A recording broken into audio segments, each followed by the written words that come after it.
Hello friends, আসসালামু আলাইকুম। কেমন আছেন সবাই? তো ফ্রেন্ডস, প্রতিদিনের মতো আজকেও চলে আসলাম আপনাদের সাথে একটা রেসিপি শেয়ার করার জন্য। তো আজকের রেসিপি হলো পুঁই শাক দিয়ে ট্যাংরা মাছের ঝোল। তো এখানে মাছ আছে, মশলা আছে, পেঁয়াজ মরিচ বাটা মশলা, রসুন আদা জিরে আছে, শাক।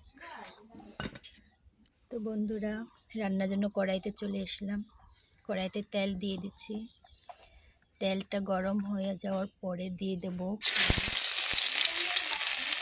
তো ফিরে আসছি পেঁয়াজটা বাদামি করে ভেজে আসার পরে, সবাই সাথেই থাকেন। তো ফ্রেন্ডস, পেঁয়াজটা ভাজা হতে থাক, এর ফাঁকে আমি মাছটা সাজিয়ে নেব। তো ট্যাংরা মাছের উপর প্রথমে দিয়ে দেব কাঁচামরিচ পরিমাণ মতো,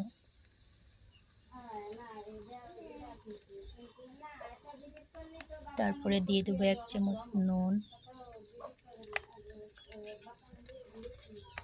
তারপরে দিয়ে দেবো 1 চামচ হলুদ, দিয়ে মাছটা ভালো মতো ভাজিয়ে নিলাম। তো বন্ধুরা, পেঁয়াজটা আমার ভাজা হয়ে আসতেছে, ফিরে আসবো পেঁয়াজ ভেজে নেওয়ার পরে। তো বন্ধুরা দেখুন, পেঁয়াজটা হালকা বাদামি কালার হয়ে গিয়েছে। এবার আমি এর মধ্যে কিছুটা জিরে দিয়ে ভেজে নেব। যে বন্ধুরা, ভাজা জিরা দিলে আর কি ঝোলের ফ্লেভারটা সুন্দর হয়, সুন্দর একটা ঘ্রাণ আসে। তো এই গরম তেলে আমি জিরেটা ভেজে নিচ্ছি পেঁয়াজের সাথে।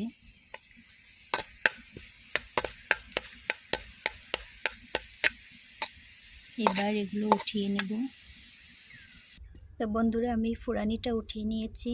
বন্ধুরা, জিরেটা দেওয়ার আগে অবশ্যই চুলার জালটা বন্ধ করে দিবেন, না হলে জিরাটা পুড়ে যাবে।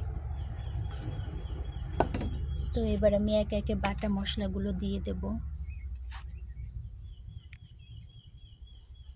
1 চামচের মতো রসুন আদা বাটা,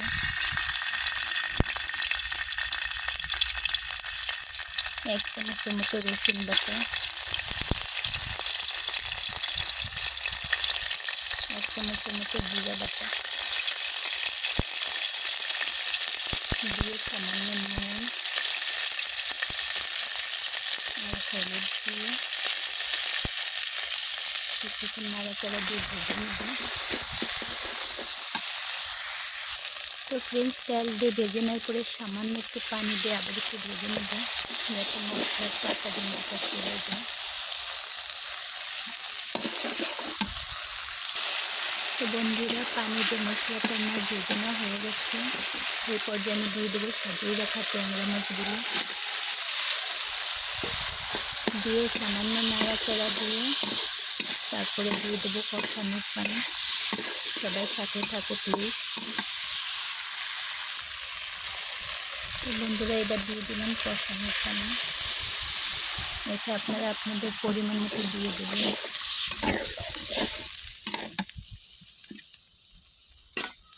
এবার ঢেকে জাল দেব 5 মিনিটের মতো। ফিরে আসছি 5 মিনিট পরে, সবাই সাথে থাকেন। বন্ধুরা, ফিরে আসলাম 5 মিনিট পরে। দেখুন আমার মাছটা কষানো হয়ে গেছে। এবার আমি মাছটা উঠিয়ে নেব, কারণ না হলে মাছটা ভেঙে গেলে ঝোলটা কাটা কাটা হয়ে যাবে। তো বন্ধুরা, মাছটা আমি কষিয়ে উঠিয়ে রেখেছিলাম। উঠিয়ে নেওয়ার পরে সেই পানির মধ্যে দিয়ে দিয়েছিলাম আলু আর পুঁই শাকের ডাঁটিগুলো, দিয়ে 5 মিনিট জাল করে তারপরে দিয়ে দিয়েছি পুঁই শাকগুলো। এবার এগুলো হালকা কষিয়ে নেব। কষিয়ে নেওয়ার পরে ফিরে আসছি, সবাই সাথে থাকেন। তো বন্ধুরা, 5 মিনিট জাল করে নিয়েছি। এবার এর মধ্যে দিয়ে দেবো উঠিয়ে রাখা ট্যাংরা মাছগুলো, দিয়ে পর্যাপ্ত পরিমাণ ঝোলের পানি দিয়ে দেব। তো বন্ধুরা, শাক আর ডাঁটিগুলো কষিয়ে নিয়েছি কিছুক্ষণ। এবার ঝোলের পানি দিয়ে দেব।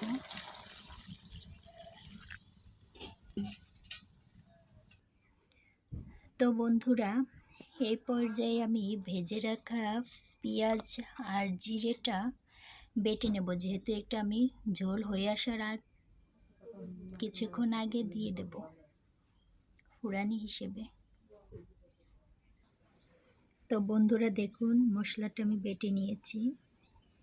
এবার ঝোলটা হয়ে আসার আগেই এটা দিয়ে দেব। এটা দিয়ে 5 মিনিটের মতো জাল করে তারপরে নামিয়ে নেব। সবাই সাথে থাকেন। তো বন্ধুরা, ঝোলটা আমার হয়ে এসেছে। এবার বাটা মশলাটা দিয়ে মিশিয়ে নিলাম। 2-3 মিনিট পর ঝোলটা ঢেলে নেব।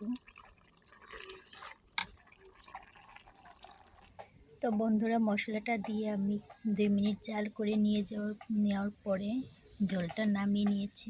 আপনারা এরই মাঝে অবশ্যই নুনটা চেক করে নেবেন। তো বন্ধুরা দেখুন, আমার পুঁই শাক আর ট্যাংরা মাছের ঝোল কতটা সুন্দর দেখতে হয়েছে। আমার ভিডিওটা যদি আপনাদের কাছে ভালো লেগে থাকে তাহলে অবশ্যই লাইক, কমেন্ট, সাপোর্ট করে পাশে থাকবেন। আর ভিডিও করার মাঝে যদি কোনো কিছু স্কিপ হয়ে যায় বা ভুল হয়ে থাকে তাহলে সবাই অবশ্যই ক্ষমার দৃষ্টিতে দেখবেন। সবাইকে অসংখ্য ধন্যবাদ এতক্ষণ আমার সাথে থাকার জন্য। সবাই ভালো থাকবেন। আল্লাহ হাফেজ।